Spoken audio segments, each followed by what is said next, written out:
Gamers, today I will be teaching you how to play Rus in Season 5. Just to give you guys proof that I am a good Rus player. If you look here, this is the current tournament that's going on. And I'm right here, 8-0 with Rus in tournaments, okay? Pretty good. Like I said, pretty good. So, I got 2 games to show you. One is from practice, and one is from the tournament itself, from EGC Classic. So we're going to be doing the tournament game first. So if you see the map being a little weird, that's why, because it's not in the ladder map pool. Now, what am I going to teach you today? I'm going to teach you a pretty standard build, Kremlin into 2TC into feudal push with Rus. So I'm going to show you 2 different games, and these are not against AIs, these are against actual players. So the games kind of go different ways, so you can get all the info that you need.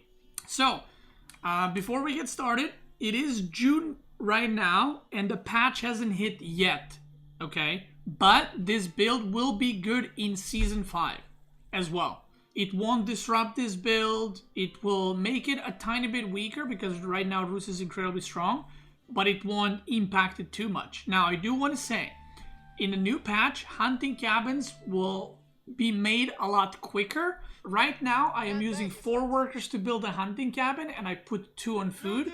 When the new patch hits, you probably want to use 2 or 3 to make a hunting cabin, and you want to put the rest on food immediately. So that's the only difference, okay, regarding the build order. So we're producing villagers out of TC. We're not doing a scout into a villager, we're doing villager immediately. Why is that? Well, the reason why I'm rushing hunting cabin with 4 workers is because the opponent has to make 2 scouts. So if you look, Recon here is making 2 scouts. I'm not. I'm making no scouts from TC, and I'm making a scout from hunting cabin. So what happens is he will have a faster second scout, but if you look at the villager count, I'm going to be ahead a villager whole game. So this is one of the things that has changed in the recent meta. When I say recent, like past month or 2, you basically skip the scout from TC and you make 2 scouts from your hunting cabin, and you rush your hunting cabin a little bit. After that, we do the standard. You know, you go around, you collect stuff, you get wheelbarrow. You know, nothing changes there. You go around, you kill wolves, you kill deer, you collect sheep. Amazing. Can we get more than 80 bounty with this guy? I finished with 80 bounty. 80? Yes, you can. Now, if you look again, 11 villagers versus 10, and this is going to remain for the whole game. I'm basically going to be 1 villager ahead, which might not seem like a big deal, by the way, but being 1 villager ahead from the start of the game is massive. It's massive, massive, massive. So, we got all the guys on food. Let me open this up so you guys can see. So, we got all the guys on food, and what I usually like to do is I put 12 on food. You can even do 10 or 11, and then start chopping wood slowly from right here. Sometimes your gold will be delayed like this. For example, I have like 198, and now my Kremlin will be delayed because I have 198 instead of 200. So these things happen. You just gotta make sure you're kind of proactive with your scouts and actually are killing animals. Now, where do you put your Kremlin? Okay, this is a big one. This is equal importance to Aachen Chapel. If you ever saw me talk about Aachen Chapel, you know what I mean. I started rating these. When I see a player drop one, I rate them from 1 to 10. So let me teach you where to position it and how to position it. So, Aachen Chapel, you want to put it in the back usually. Kremlin, aka Kremlin, you want to put in the front. Why? Well, because it's like a minigun, right? So you want to put it in the front.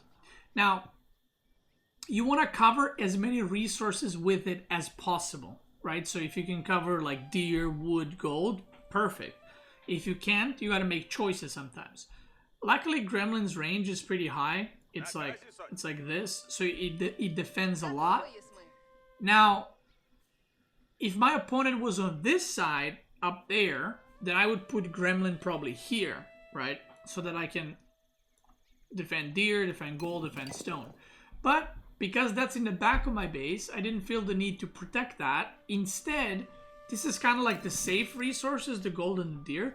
Instead, what I did is I put Kremlin in front to protect this gold, the berries, and my wood line will get protected pretty well.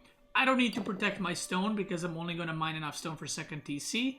I got my gold here. I'll put my second TC on the deer or boar, whatever. So you mainly want to look to put Kremlin near your gold that's on the side of your wood line so that you can kind of protect both. Because if you protect those two and then you have sheep under TC and you have deer under second TC, all your resources are safe, and that's why Rus is so strong now. So I usually age up with 4. You can do 5, 6 as well if you want to rush out militia or something, but I like doing 4. I don't like rushing it too much. We'll make a second house. And now you got 2 options. So what you want to do is you want to chop enough wood to make a house and to make mining camp and a lumber camp later on. But there's 2 variations right now that you can do, and I would suggest you try both and see which one you like. What are the 2 variations? Well, right now I can go up to 50 wood. I already put down a mining camp, right? So that's 50. And I can get another 50, so when the Kremlin finishes, I can make a lumber camp immediately and start chopping wood, because I want to drop off the wood at Kremlin, because it gives it 20% extra drop off. Or you can get extra 150 wood to drop stables first, the moment you age up, and still go for the mining camp. And if you want to go for stables, that's just to have an earlier harassment. So when do I suggest stable? Probably when you're playing against like some of the more passive civs. If you're playing against like HRE, or maybe if you don't need to. Again, it's completely optional. You can do it against HRE, you can do it against China, you can do it against Abbasid, just to make a knight and put some pressure on the map. If that's what you want to do, that's what you can do. If not, then you're going to just go straight to mining camp and then get second TC as fast as you can.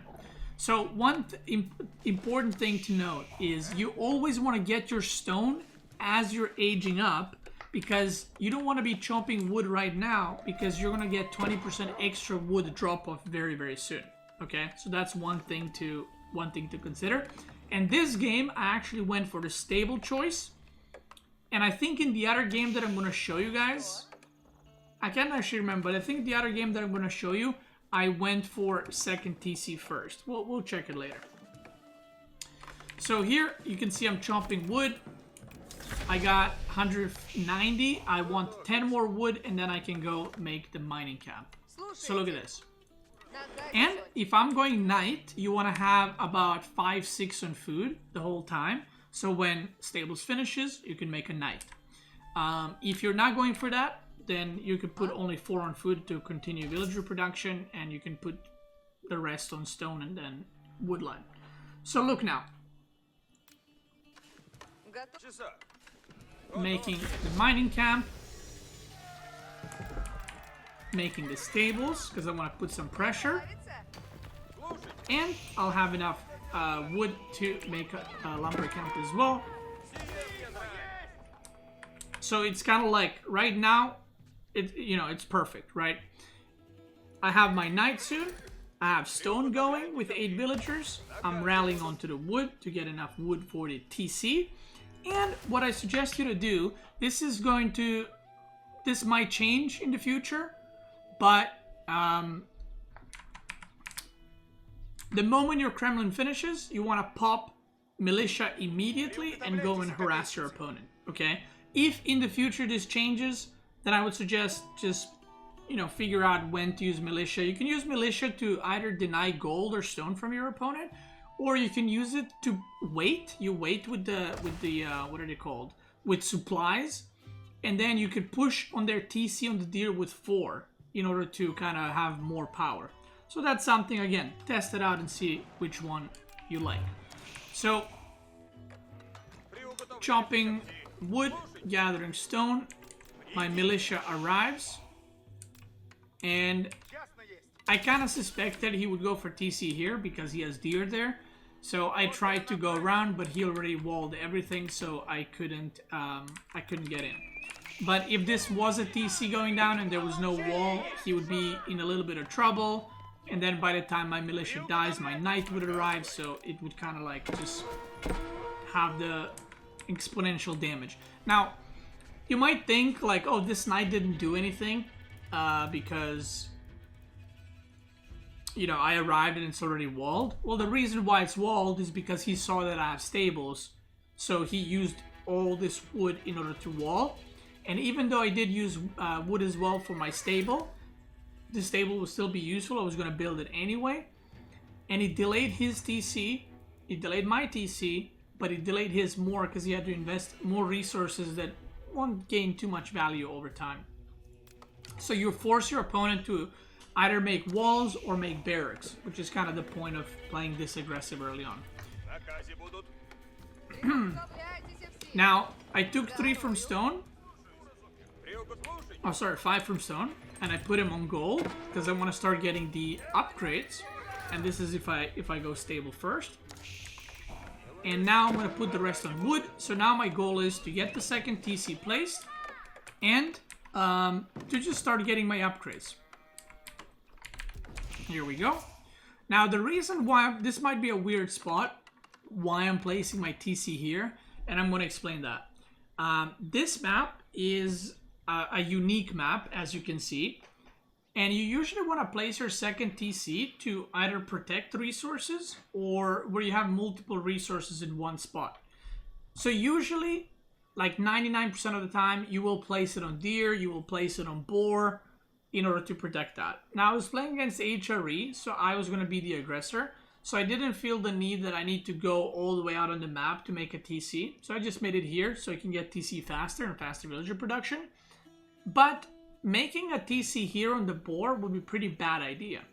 The reason for that is, if I make a TC all the way here, there are no other resources for me to gather there after the boar. I mean, there's wood, but it's not perfect, right? So if I made a TC here, after the boar is done, all my rallies would have to go back, all the way back to my base. So there would be a lot of wasted walking time. If I placed it over here, it's a little bit maybe too exposed. It's too far away from my base. I could have placed it on bears. Maybe here would be a good choice. If I was playing against like maybe more aggressives, so I can protect my food. But because I played against HRE, I just wanted to get TC up as fast as possible. But general rule of thumb is place your TC, second TC on the deer or on the boar, whichever one has like either berries next to it or gold next to it. If you get like a, again, if this was on the map and not behind my base, this would be a really great spot for a TC. You can put a TC here, you get gold, you get deer. It's kind of what you want. Now, this TC will rally unit or rally villagers onto wood. And this new TC, I usually like to rally onto food. And if you put 5-6 villagers on gold, that will sustain you enough for quite a while. Because what you want to do now is not instantly produce knights. You want to actually get some upgrades and produce knights whenever you can, right? So the first upgrade that I'm getting is double broadaxe. Why? Well, because I'm going to be building a lot of archers. I'm going to need a lot of production buildings. So that's going to give me really good value. The second upgrade that you usually want to get is going to be survival techniques, because you do want to go on deer or boar as fast as you can, because it is much better food income than berries or sheep. So slowly I'm going to be adding my archer ranges, and imagine this TC was on deer. All these guys right here would go on the deer, but because it's here, see, one TC is on sheep, one TC is on the wood line. So instead of making my TC here, like I said, instead I'm just going to make a hunting cabin there. I might even take his first, actually. I don't remember how this played out. Yeah, I just took his boar because, like I said, I was the aggressor, so I was like, why not? Boom. So I take the boar. We got a lot of villagers and sheep. look at the gold income. We're still getting some passive gold from the hunting cabin. And now with all this gold, I got the specialized mining. I got double broadaxe. I got survival techniques. And now what I'm going to even do, because I felt comfortable in this game, is I'm going to even go for the second boar. Now, this is not something I suggest. Like, yeah, just take opponent's boar immediately. It depends a lot on the game, but if you feel like you have the freedom to do so, like all my units are in front of his base, so I know that he's not going to be attacking me. So I just went for it. I would definitely suggest you build a wooden fortress. I didn't because Recon usually plays passive, so I didn't think that he was going to go around and harass. So I kind of skipped on that. I was a little greedy. But you usually want to build a wooden fortress. Now, what are you doing at the front? Well, with however many units you have, whether it's like 3 knights and 4 archers, you want to try and be aggressive as fast as possible because you want to force your opponent to make units so they can stay in feudal. And you want to fight them because you have knights and you have extra wood income for your archers. So that's kind of your goal. And now what I'm going to be doing with all this extra food and wood, food obviously I'm going to produce units, and wood I'm going to be adding more production buildings, get blacksmith eventually, get those upgrades, and then just keep pumping units. And your goal with Rus is to starve out your opponent. Because you have all the map control, like right now I have all the map control, the only food sources he can access is sheep, these berries, the deer that are almost running out, and these berries, kind of, because they're kind of on the side. Everything else is off limits, okay? Everything else is mine. So, if you secure the map with Rus, they will basically run out of food first, and you'll be able to win. That's kind of the mindset behind playing like this. So as you can see, I'm denying him gold. I know he's not aging up, he's not doing anything. I'm just trying to harass and force fights wherever I can. And again, I have villagers on this boar. I got villagers on this boar. I did build wooden fortress, as you can see. And now I'm going to build another hunting cabin here for these deer. So my food income is about to be crazy, crazy good. As you can see, I'm adding blacksmiths. I think the reason, by the way, why I have so much gold, you usually don't have this much. The reason I do have is because I went for double boar, which is 200 wood for hunting cabins and then 175 wood each for wooden fortress. And I went for hunting cabin here. Usually, like I said, you have a TC there. So I'm basically behind a lot of wood, so my production was a bit delayed. But if it wasn't, I would have blacksmith by now, and I would already be researching +1 range damage, +1 range armor, maybe even siege engineering. I would be producing more knights, so yeah. And I could have also gotten horticulture a bit earlier. So, alright. Now, if you see, by the way, that your opponent is making a lot of units like this, and maybe you're like, oh, I can't kill that, what you can also do is what I did in this game. So I made a decision, because I'm also playing against HRE, I made a decision, okay, he's committing super hard into this, so you can just cut all the units and go into castle to hit it before your opponent, and then get castle upgrades and get relics and so on and so forth. So in this game, that's what I did. In the second game that I'm going to show you was like the extended feudal battle that you'll see. So here you can see how the income, the food income, is so much higher than his, even though we're in the same worker count. He even has inspiration, but if you look at the income for food, I have a lot higher because I'm on deer and the boar at the same time. I would say most of the time you want to age up with high trade house because no one really goes Abbey anymore. The only thing I would actually justify going Abbey is against HRE, funnily enough, even though I don't do it here. So you can take relics, so HRE wouldn't take them. But high trade house will push you to 500 bounty eventually. and it will give you passive gold, and which is kind of like getting relics in the first place, right? So most of the time you will go high trade house, preferably between two forests, but here I didn't really have an option. I didn't want to put it here because it's kind of exposed. So as I'm doing that, because I saw how much my opponent was committing, look at this army. I'm just trying to run by, I'm trying to buy myself time. And the moment as I'm aging up, I put so much more production for up to 3 stables, 3 archer ranges. I'm getting all my upgrades. And right now, usually what the opponent will do is they will try to push out and try to kind of, you know, maybe catch your guard or punish you because you just aged up, you spent a lot of resources. And the moment I aged up, because he is not pushing and I saw his army with the units, I decide that I should go for a push with all my castle upgrades before he gets his castle upgrades.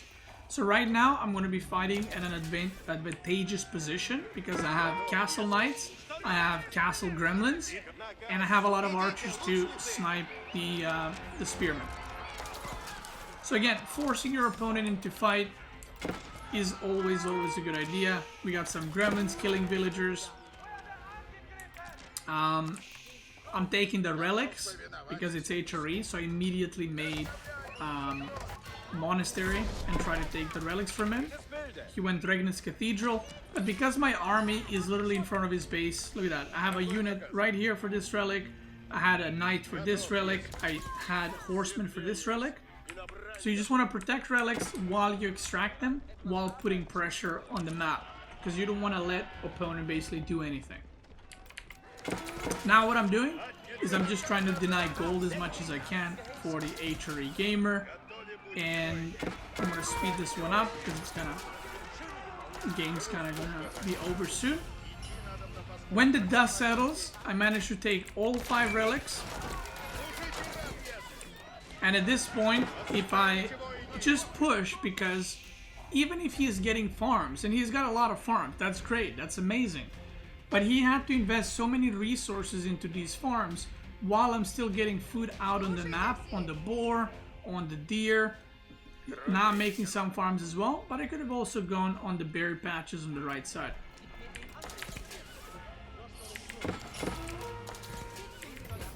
Let me just show you the ending of this game. I think it ends pretty soon. Oh, this map is all about the middle, so it kind of works out funny sometimes.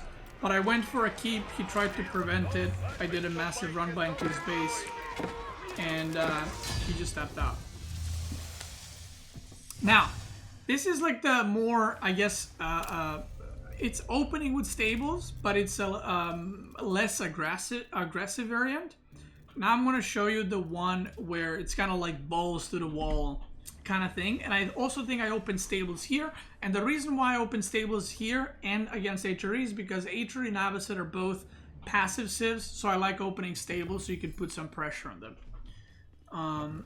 Because people usually deal with pressure a lot worse than if you let them do their thing, right?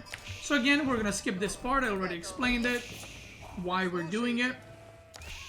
You're just going to see basically more fighting in feudal.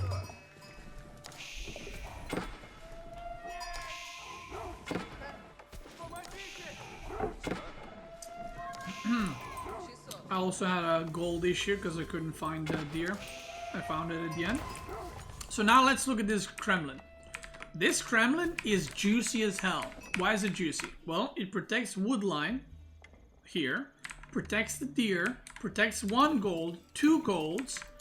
It doesn't protect all the way around, right? But it kind of defends a very big part of the map. And I would say this is a pretty good Kremlin. My stone is exposed, but usually I'm going to just get stone and get out. And I built a super early lumber camp here because my trees were pretty far out, the straggler trees. So I was like, I'll just build it now so I can get enough wood for stables. So here we go, chop, chop, chop. Going for the stone, I got enough to make stables. The moment I age up, I pop 2 gremlins and I push across the map. Now this game actually got caught off guard because I did not scout that he was going military wing. So when the units arrived, I was like, oh shit. But because I popped gremlins and I'm sending them across the map, I would also be messing with his TC, so he just decided to go back because I also have Knight on the way. So if he overstays his welcome, he might actually lose the units. Same thing like last game, we're gonna get second TC.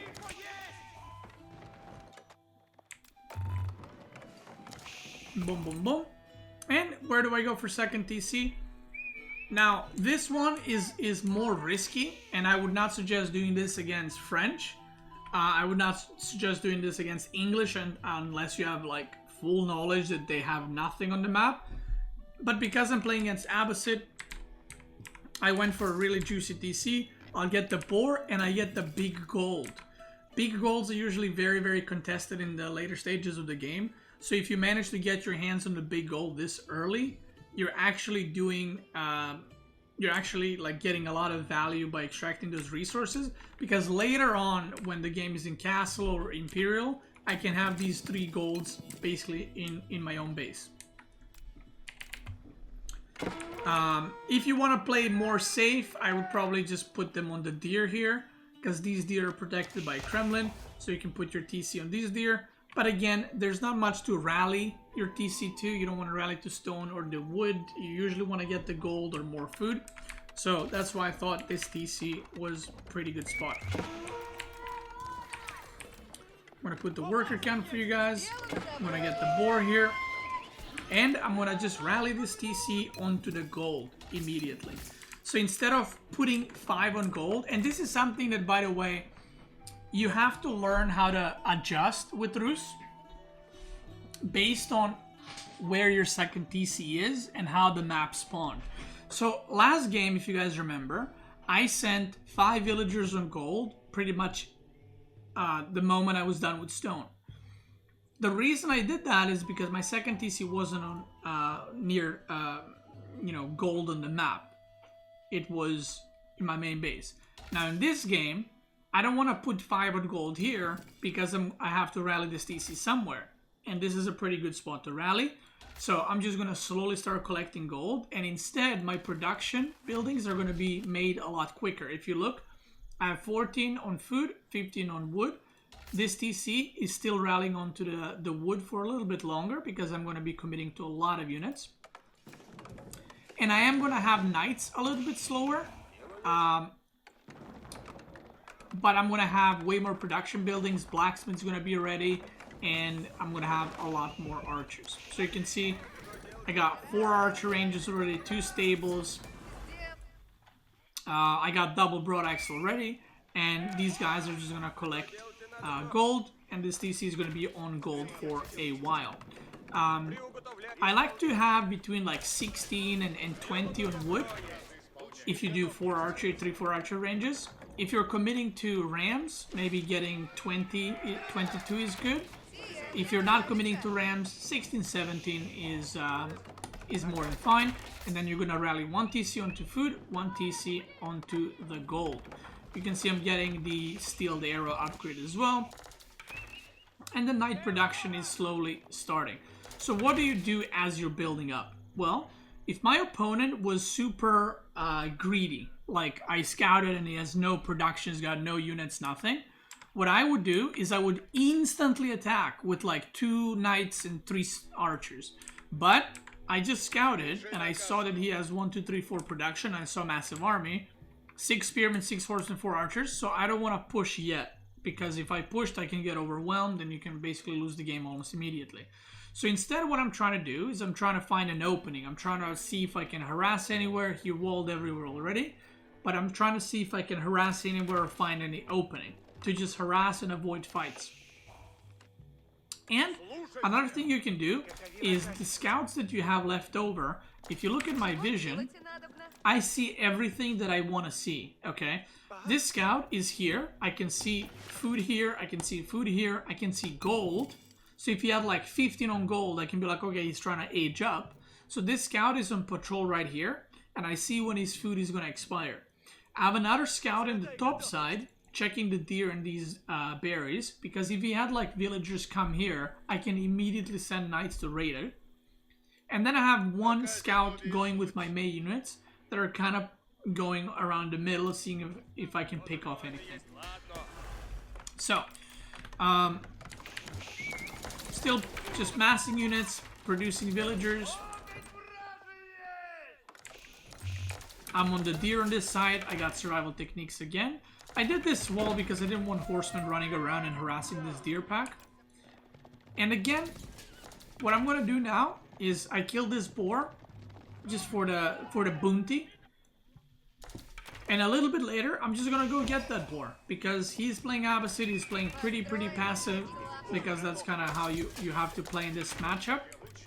And I'm just gonna get as many food sources on the map as possible so that he would have less. Now look what I do here. I attack this wall knowing, and I'm checking this, if he's sending an army. So I see the army. So what I do at the same time is I push from the other side because I can rotate pretty quickly with these knights. So I rotate and I'm kind of ready to start fighting with him. You can see hunting cabin. I'm going to go for the boar because this boar is done. So I just redirected those guys. And what I'm also going to do is, you can say this is a bit of a greedy play, but because I'm pushing through the middle, I figured not only I can go for this boar, but I'm going to send these guys to the top to take his deer as well.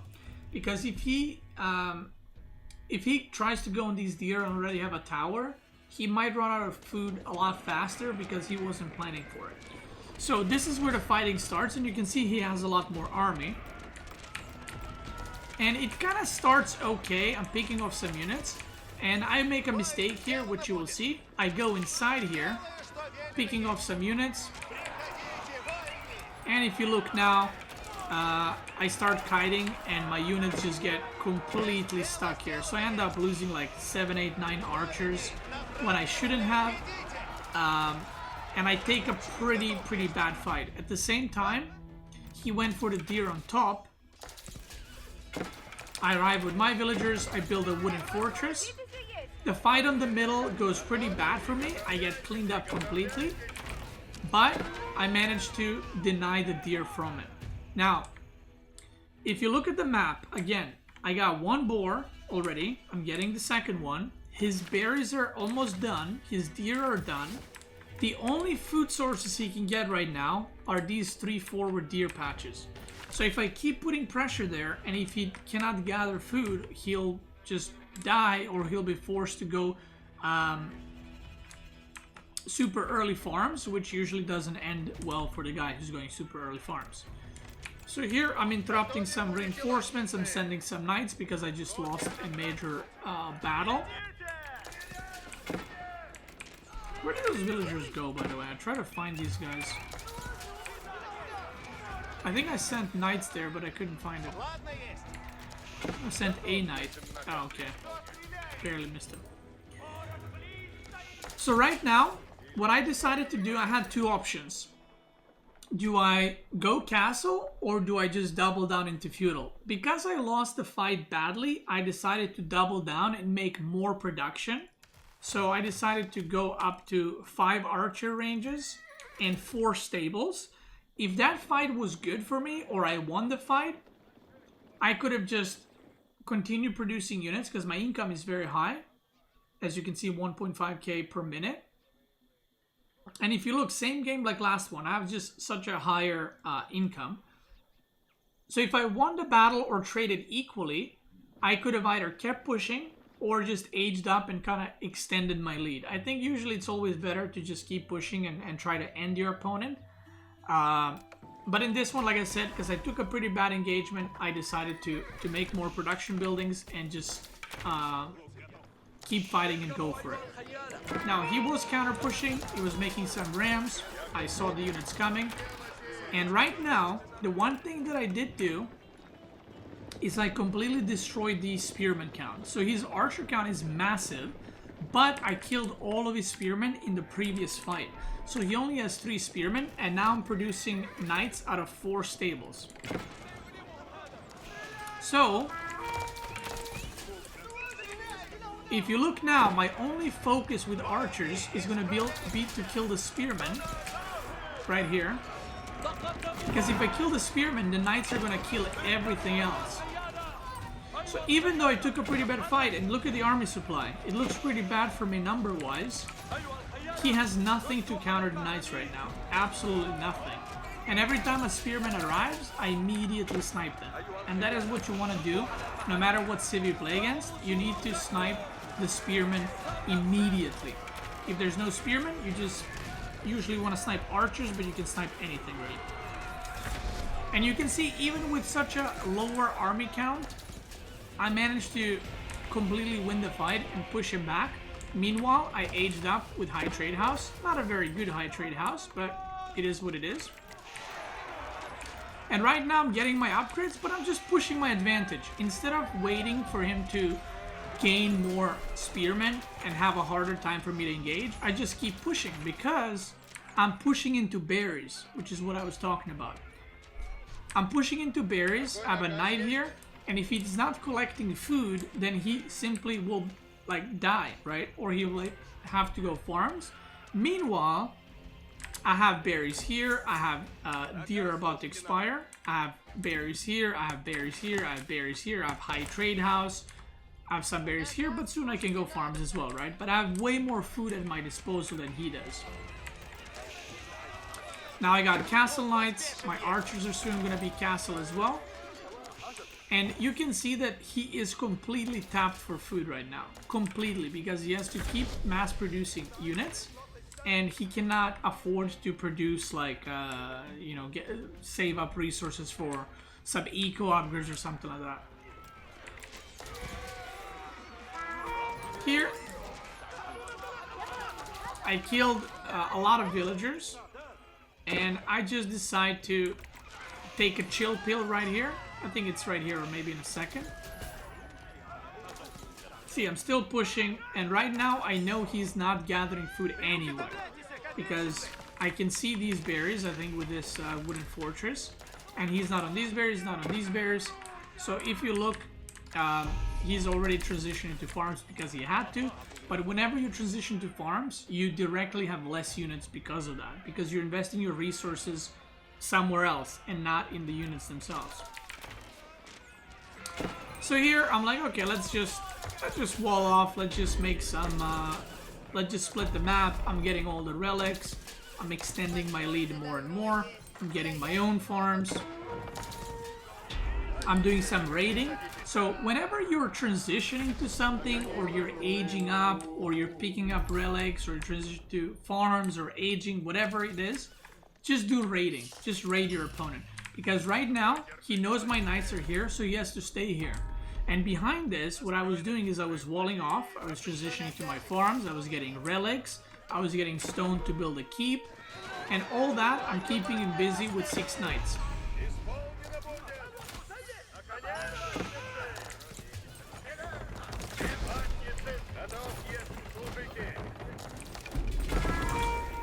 And now, when the knights are dealt with, although this guy is still going ham, when the knights are dealt with, now he's pushing.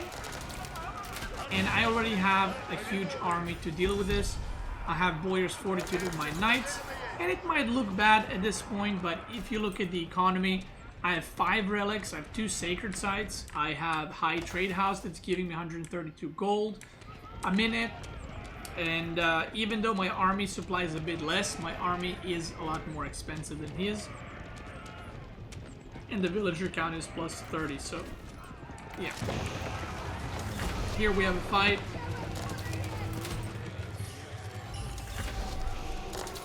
I beat him back and the game ends. And I would say Recon, Hell yeah, brother. he played pretty well in this one actually. Because even though he lost a lot of villagers and had some, like, you know, lost gathering time and whatever, it was overall a pretty close game, but you kind of get the idea of how you want to play Rus. So things to remember.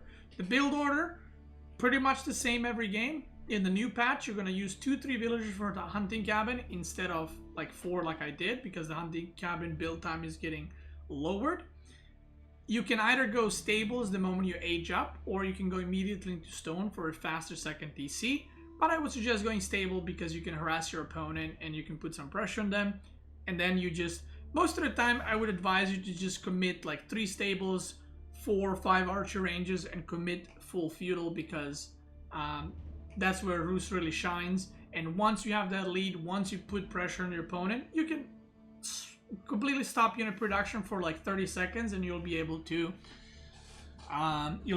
age up. Does high trade gold decrease when you cut trees around it? No, it does not. It gives you gold based on when you built it, how many trees were around it. So yeah, with that being said, if you're watching this on YouTube, I hope you enjoyed the Rus guide for Season 5. I hope you learned something new. And if you are watching on YouTube, I want to thank you so much for watching. Check me out on Twitch. I'm probably live right now. If you're watching on Twitch, let's keep going.